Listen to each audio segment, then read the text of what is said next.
তোকে কে কষ্ট দিচ্ছে আমাকে এসে বল, তোর উপর কে জুলুম করতেছে আমাকে একটু এসে বল না। রব বলে যে বান্দা তোর কি দরকার, তোকে তো তাহাজ্জুদের ওয়াক্ত আমি দিয়ে দিয়েছি, গভীর রাত দিয়ে দিয়েছি, গভীর রাত দিয়ে দিয়েছি।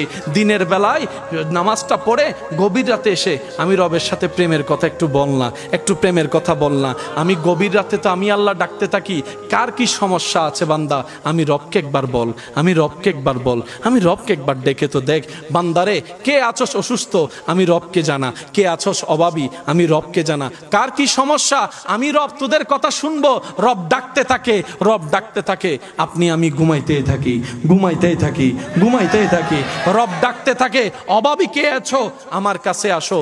আপনি আমি ঘুমের মধ্যে থাকলাম, সকালটা হলো, এবার সেই অভাবটাকে কাঁধের মধ্যে নিয়ে অভাব দূর করার জন্য বিভিন্ন অনৈতিক কাজের মধ্যে লিপ্ত হয়ে গেলাম, আল্লাহ নারাজ হয় এমন কাজে লিপ্ত হয়ে গেলাম।